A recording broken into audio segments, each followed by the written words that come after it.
Hey guys, remember how I said my 1950 Ford Coupe in the back compound? Ooh, over there was a parts car. Here's what it's a parts car for. This is another 1950 Ford Coupe that is in far more solid condition.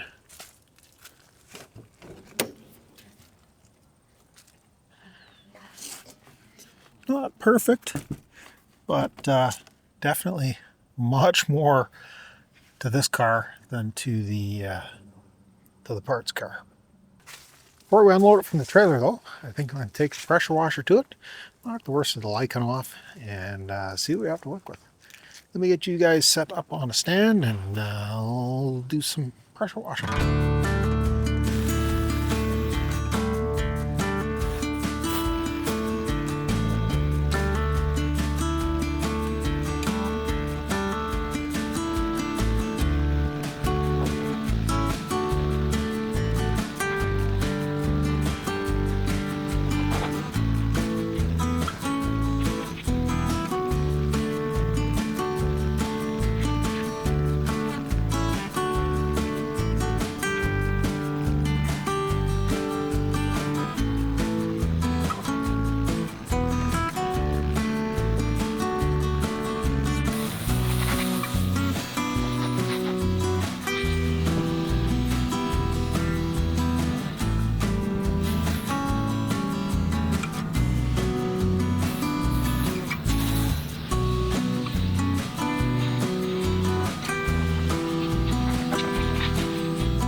Here's the interior.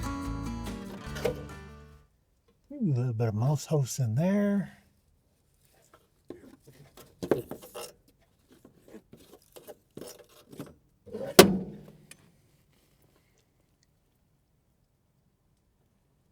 Knobs are a little crispy, but that's all available.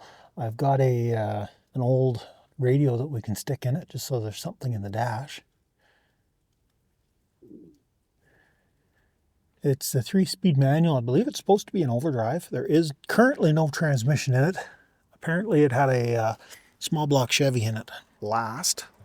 My hope is to put a flathead Ford back in it. It's got a little bit of damage here. I'll have to tappy tap or pull it out with a slide hammer, that kind of thing. But that's not too terrible. We should be able to fix that up. Foam that's kind of decomposed into tar. And here's the trunk floor. You know, it's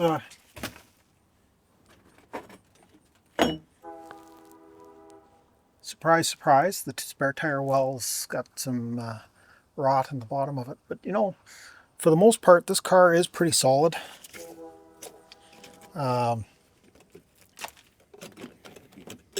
A little bit of deterioration here at the back end, but that's not unusual for these shoebox Fords. As far as shoebox Fords go, this one really is in pretty decent shape. It's got the optional backup lights. It apparently was kind of this gray color from the factory, or is that the seafoam green? Hard to say. The big differentiator between the Coupe and the two-door is the Coupe has more space behind the rear window. A two-door, the back window would come to about here. And the two-door, I believe it had a roll-down rear window, kind of like a four-door would, but only with two doors. And then, I don't know whether it was openable or not, a separate window at the back here. Kind of like a vent window, but I don't know. Again, I don't know if they were openable.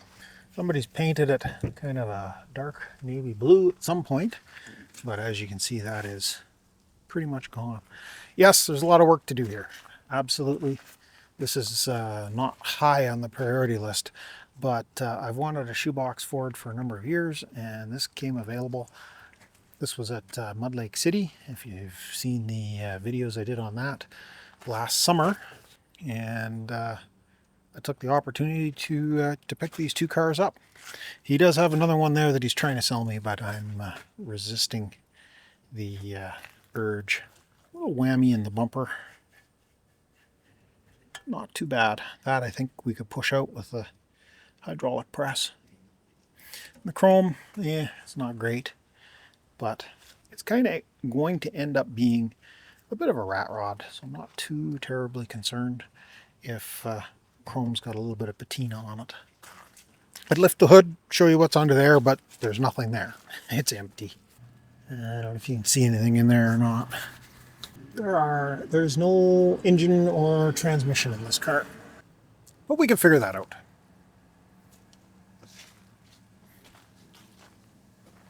This has been a quick look at the new project for the channel. This is a future project. We've got more than enough projects on the go already. Thanks a lot for stopping by. Greatly appreciate you taking the time to watch the video. If you got this far, give me one of those thumb up.